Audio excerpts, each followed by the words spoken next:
Les challenges sont-ils néfastes pour la lecture?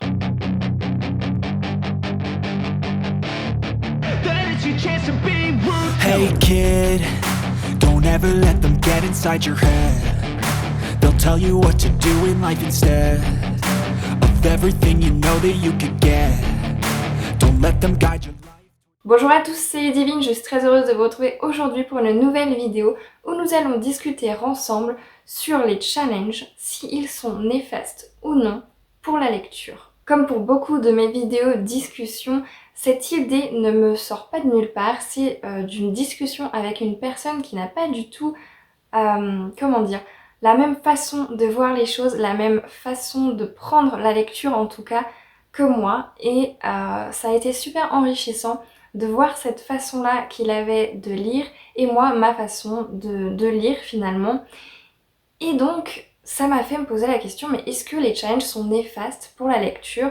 Parce que pour cette personne, les challenges c'était pas du tout une option dans sa lecture, c'était pas du tout une option de se challenger, c'était même contre-productif pour lui de se challenger et ça n'avait rien à voir avec la lecture en tout cas. Donc vous l'aurez peut-être compris, mais pour moi, les challenges ne sont absolument pas néfastes pour la lecture. Et je vais m'expliquer. Ce que je vais faire pour cette vidéo, c'est que dans un premier temps, je vais expliquer pourquoi pour moi ce ne serait pas négatif, en tout cas, de se challenger en lecture.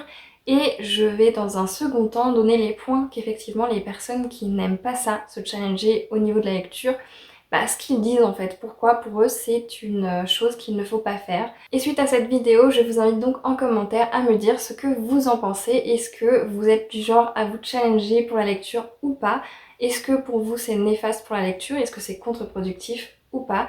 Dites-moi tout ça en commentaire. Pour moi, la première raison qui est bête vraiment, mais c'est tout simplement que ça me challenge, ça me stimule en fait de faire des challenges lecture. C'est véritablement pour moi un moyen de valider mes défis, des défis que je me fais, que je me donne de moi à moi. Et très souvent, ces challenges me permettent de vider ma palle. Même si c'est que 2 livres, c'est toujours ça, c'est quelque chose que j'ai vu, que j'ai suivi finalement, et qui me permettent de voir que effectivement il y a 2 livres qui sont partis de ma palle grâce à ce challenge. Mais pour moi, les challenges, c'est aussi un moyen d'interagir avec d'autres personnes qui ont cette passion de la lecture et qui aiment également faire des challenges. Parfois vous avez des Discord, des groupes Facebook ou alors tout simplement autour de hashtags vous pouvez partager des photos, partager des textes sur vos lectures. Donc vraiment pour moi c'est extrêmement bénéfique grâce à ces 2 points de se challenger avec la lecture. Mais voilà, pour certaines personnes ça peut être quelque chose de contre-productif. Finalement se mettre un défi, se challenger, c'est vraiment se mettre une pression et ça gâche le plaisir, ça ne donne même plus de plaisir de lecture. La lecture à ce moment-là n'est plus seulement un plaisir, mais un but à atteindre. Et donc en toute logique, ça devient contre-productif puisque la personne se force à lire et que le plaisir n'est vraiment plus présent. Dans certains challenges, vous allez aussi avoir des classements des participants à la fin du challenge. Et ça pour le coup, j'ai jamais participé à ce genre de challenge parce que je trouve ça extrêmement moyen. On est ici pour moi plus vraiment dans la compétition de soi à soi, mais vraiment on entre dans la compétition de soi avec les autres. On est en compétition avec les autres. Il faut qu'on ait plus de points que les autres pour atteindre un but finalement qui n'est plus vraiment son but de soi-même, mais le but de battre les autres. Et bien souvent avec ce genre de choses, c'est que sans même s'en rendre compte, sans même le conscientiser, eh bien le premier, celui qui gagne finalement ce challenge, est vu comme un meilleur lecteur que les autres, alors que pour moi déjà il n'y a pas de meilleur lecteur que d'autres, mais surtout c'est chacun en fait à sa vie, on a tellement de facteurs différents qui font que si c'est un challenge sur une semaine, eh bien certaines personnes ne vont pouvoir lire qu'un seul livre, d'autres même pas un seul, et finalement c'est des choses qui font que on peut pas vraiment faire un classement vis-à-vis de ça. Si tout le monde était sur le même point d'égalité, que tout le monde avait la même façon de vivre, peut-être que oui, mais c'est vrai que là, c'est quelque chose qui me gêne plutôt vis-à-vis de ça. Pour moi, quand il y a un challenge, c'est vraiment important de rester sur des bases saines et de se dire, je lis ce que je peux, et si je ne lis pas autant qu'espéré, eh bien c'est pas grave. J'ai cru comprendre aussi que l'idée de lecture compulsive gêne également certaines personnes. Ce n'est absolument pas mon cas puisque si je regarde mon parcours de lectrice, Je lis de façon compulsive littéralement depuis que je suis capable de lire. Donc bon, c'est vraiment devenu un mode de vie, c'est quelque chose qui est imprégné dans mon quotidien et du coup j'en vois absolument pas le problème. Ce n'est pas quelque chose que je conscientise en me disant il faut que je lise absolument tout le temps, sinon je suis pas bien, sinon je ne réussis pas un challenge. Et donc là ça me fait vraiment me poser la question, est-ce que c'est vraiment un problème d'enchaîner les lectures? Est-ce qu'on ne devrait pas enchaîner les livres si c'est ce qui nous plaît, si c'est ce qu'on a envie de faire? Surtout qu'il y a des challenges qui durent un week-end et ça veut dire qu'à ce moment-là, ce challenge, les personnes qui y participent ont prévu en conséquence. Ils ont prévu peut-être de ne pas sortir ce week-end-là, ils ont prévu de passer un week-end à lire. Et pour moi, c'est pas du tout un problème dans ce cas-là d'avoir des lectures compulsives, puisque c'est quelque chose qui a été prévu, c'est quelque chose qui fait plaisir à la personne et qui n'est absolument pas contre-productif pour la personne. En tout cas, j'espère, sinon c'est compliqué de participer à ce genre de challenge. Mais voilà, c'est quelque chose qui me pose question de pourquoi est-ce que ça devrait être quelque chose de mal de lire finalement, d'enchaîner les lectures si c'est quelque chose qui nous fait plaisir, si c'est fait dans un cadre en plus qui a été prévu pour moi il n'y a aucun mal à ça. D'autant plus que si on continue avec cette idée de un week-end de prix vraiment pour des lectures qui s'enchaînent, des lectures compulsives, je ne vois pas où est le problème de fait que après ce week-end-là, de toute façon la personne peut revenir à son rythme de lecture normal, ou alors se garder un rythme plus conséquent si elle le souhaite. En vrai, je comprends complètement l'idée qu'on puisse bloquer un moment pour la lecture, un moment qui est prévu, même si c'est un week-end, même si c'est une semaine, la personne a choisi de bloquer ce moment, que ce soit quelques heures, quelques semaines, c'est vraiment quelque chose que la personne a choisi de faire et moi je ne vois pas où est le problème d'avoir des lectures compulsives. Je sais que certaines personnes se disaient que c'était, du coup, ils ne projetaient pas de la lecture, ils n'avaient pas le temps d'assimiler la lecture ou autre.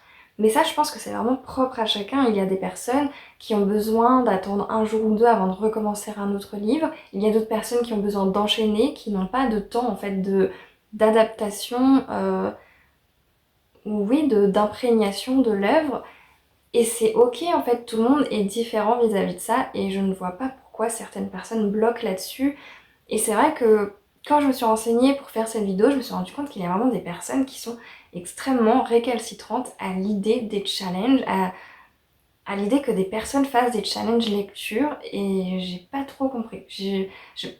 En fait, j'y ai surtout vu là-dedans des personnes qui peut-être n'arrivaient pas à se mettre à la place d'autres personnes et à comprendre en fait ces personnes. Et même sans les comprendre, on peut tout simplement accepter et j'avais l'impression que ces personnes avaient quand même du mal à accepter. Enfin bref, c'était vraiment... L'impression que j'ai eue, c'est vraiment que les challenges, c'était vraiment mauvais pour la lecture et ça, je suis pas d'accord du tout avec ça.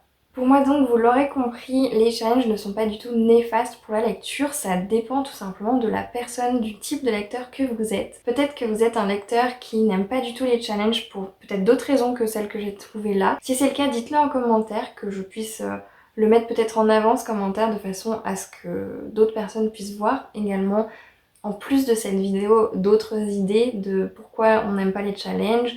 Même si c'est l'inverse, si c'est vous adorez les challenges et j'ai pas réussi à dire dans cette vidéo pourquoi, dites-le en commentaire, c'est super intéressant. Bien évidemment, on le fait toujours dans le respect des autres. Pour moi, se challenger pour la lecture, c'est vraiment se dire je prends un moment qui est prévu et qui est dédié à ma passion et ça dépend de chacun. Le moment va dépendre vraiment de chacun. Il y a des personnes qui vont faire des challenges donc comme les week-ends à 1000 où ça va être intensif un week-end et après ils font ce qu'ils veulent. Il y a d'autres personnes qui vont préférer des challenges beaucoup plus longs parce que sur un week-end ils n'ont pas le temps, ils n'ont pas du tout la vie adéquate pour faire ce genre de week-end, donc ils vont faire des week-ends sur toute une saison par exemple. Et puis il y a d'autres challenges qui vont être par exemple les bingo dingo si je me trompe pas, qui vont être sous forme de jeu. Vous avez tellement de formes de challenge différents que pour moi c'est extrêmement difficile de dire oui c'est néfaste ou non ça ne l'est pas du tout. Parce que finalement ça dépend complètement du lecteur que vous êtes. Pour moi ça ne l'est pas néfaste, mais pour d'autres effectivement se dire je vais lire parce que je dois lire, parce que j'ai un challenge à valider, c'est tout de suite pas possible. Et ça c'est complètement ok, ça dépend de tout un chacun. Et vous avez le droit de dire moi j'aime pas les challenges parce que ceci, parce que cela. Tout comme vous avez le droit de dire moi j'adore les challenges parce que ceci, parce que cela. Voilà, c'est tout pour cette vidéo, je pense qu'elle sera assez courte mais j'espère qu'elle vous aura été utile et je vous attends dans les commentaires pour discuter avec moi autour de ce sujet. Je ne sais pas du tout si ça va intéresser ou pas. Moi en tout cas ça m'a intéressé de me poser la question, est-ce que c'est néfaste ou pas? Qu'est-ce que j'en pense? Qu'est-ce que peut-être d'autres personnes peuvent en penser? J'attends donc vos retours sous cette vidéo. Sur ce, je vous souhaite à toutes et à tous de très belles lectures et je vous dis à la prochaine.